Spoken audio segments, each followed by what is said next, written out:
j'ai trouvé qu'il n'y avait pas de Fashion Week, c'était incroyable. J'ai dit, mais pourquoi personne ne fait ça? Et j'ai sauté sur l'occasion, j'ai créé le nom, j'étais l'entreprise et tout ça. Et après, ce qui était plus dur, c'était de trouver des designers qui acceptaient de venir, parce qu'à l'époque, je n'étais pas du tout connue. People from Dakar, Senegal, we're known to be like very fashion forward and very stylish, and Senegal is like a trendy place altogether. So just bringing Fashion Week to Dakar, Senegal just broadens, everyone's horizons, and come and discover the new flavors, the new trends, and the artists and everything. So I think that Senegal is really like in the forefront of fashion. Depuis des années, je me bats pour pouvoir mettre les designers africains, leur permettre d'avoir une plateforme à un niveau un peu international qui puisse faire que notre mode soit reconnue.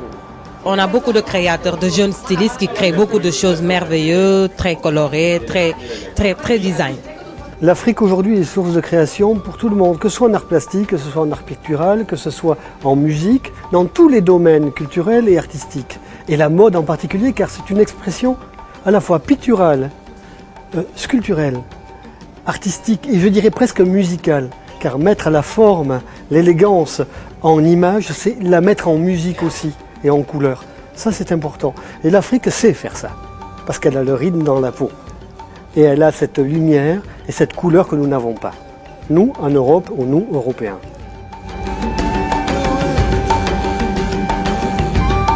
Pourquoi il y a partout des Fashion Week en Europe et pourquoi pas il y en a en Afrique? Donc c'est qu'ensemble on est toujours plus fort et que le fait qu'il y en ait beaucoup, ça montre quand même un réveil et ça montre une envie réelle de montrer autre chose de l'Afrique. Nous, on apporte du rêve. Voilà, on apporte du rêve, on apporte de la bonne humeur. Et ça, ce sont des choses que les acheteurs recherchent maintenant. C'est des choses différentes pour pouvoir booster leurs ventes. Et nous sommes là pour ça. Un besoin de présence qui est lié à notre histoire, à nos vécus, surtout nous les femmes. Les villes grossissent, donc l'urbanisation est de plus en plus forte. Et donc, ma foi, les hommes se voient. La ville est une vitrine. Donc les gens ont besoin d'être vus, se voient. Et je pense aussi que les échanges internationaux ont amené finalement les stylistes d'origine africaine ou africains qui voyagent énormément, qui ont été aussi formés en Europe, à revenir aussi en Afrique et puis à montrer ce qu'ils savaient faire.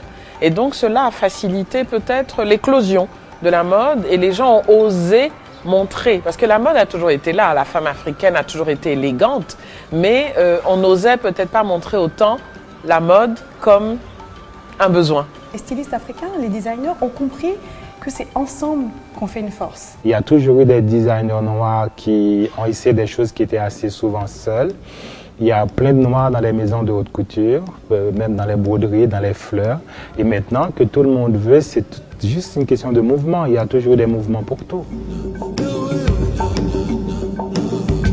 Il y a un retour déjà sur le plan sociétal. Ce serait peut-être trop tôt. Mais les individus en ont conscience et parce qu'économiquement, il y a un besoin de créer des emplois, il y a forcément déjà une prise de conscience. Ils ont besoin de faire travailler les gens autour d'eux.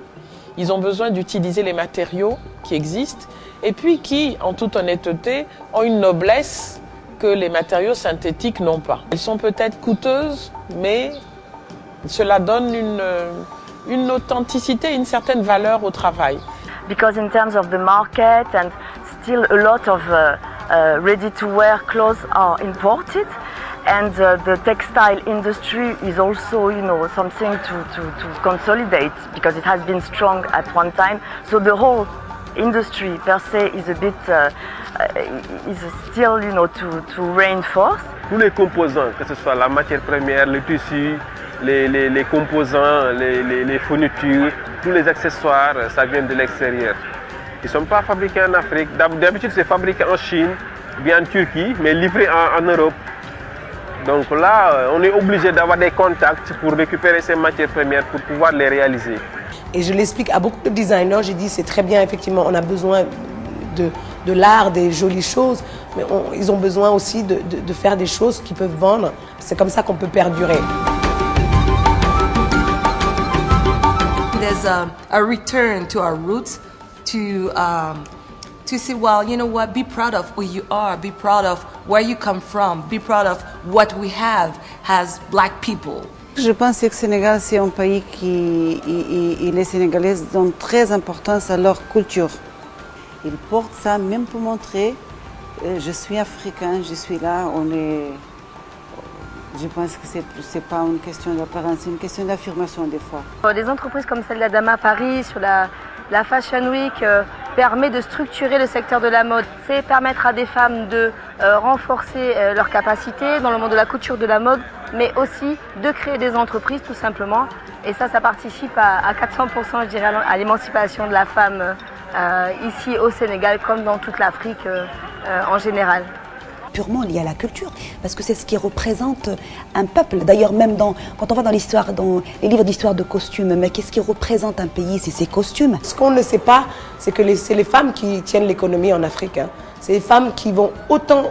Il y a plus de femmes qui vont au champ faire l'agriculture que d'hommes. Les hommes, ils sont, on le sait, de nature, ils sont sous l'arbre à palabres, comme on dit. Ils sont en train de boire leur thé pendant que les femmes travaillent. Moi, les difficultés que j'ai eues sont vraiment familiales, c'est vraiment traditionnel, c'est vraiment religieuse. Et à tout temps, en insistant sur que c'est possible, on amène du propre dans ce métier, on amène du propre dans ce qu'on est en train de faire. C'est pour ça que maintenant, toutes les familles religieuses, ils m'envoient leurs enfants pour la formation. Parce qu'ils veulent que leurs enfants fassent la mode, parce que c'est un métier comme tout un autre métier. Parce que quoi qu'il arrive dans la vie d'un être humain, il va toujours s'habiller, il ne va pas marcher nu. Le peuple n'est pas encore préparé tout à fait à cette vision, à cette modernité, à cette vision de l'art sur la femme. Hein? La femme est un sujet tabou, encore est un sujet dont on ne parle pas beaucoup. C'est un sujet qu'on n'ose même pas aborder encore dans certains endroits. Pas que du Sénégal. Hein? Le Sénégal est un pays extrêmement tolérant. Il n'y a pas de différence. Donc à quoi ça sert de porter ce que les autres font quand nous sommes capables de faire pareil, sinon mieux, différent. Voilà, nous avons aussi moi, ce que je voudrais proposer, par exemple, que Adama propose aussi d'ailleurs, et tous les autres designers qui sont là, c'est notre vision de la mode en tant qu'Africains, avec pas forcément des tissus de chez nous, mais avec des idées de chez nous, avec notre culture, avec notre empreinte. People here in Africa have the vision. They have inspiration. On est tous ensemble africains, c'est de mettre ensemble notre énergie et montrer aussi aux Occidentaux qu'on peut faire mieux que eux-mêmes. Unfortunately for us, it's difficult because the African people keep the complex of the old civilization. You know, it's so difficult to let the industrial, because in Europe, in fashion, it's the industry put money to make fashion in Europe. In Africa, it's difficult. Ça, c'est très différent de la mode en Europe. Les gens se font faire, les femmes en particulier, mais les hommes aussi se font faire les vêtements. Pour un Sénégalais ou en particulier une Sénégalaise, porter le même vêtement qu'une autre personne, c'est juste pas envisageable. L'Afrique a beaucoup de potentialités.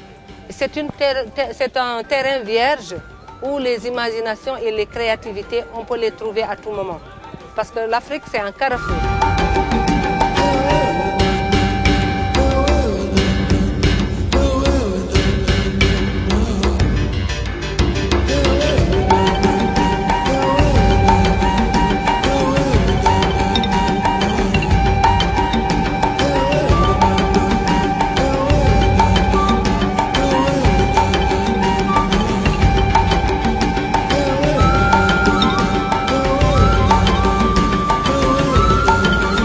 Fashion global market open its wings to become so huge and so big, and for me it's a very big power.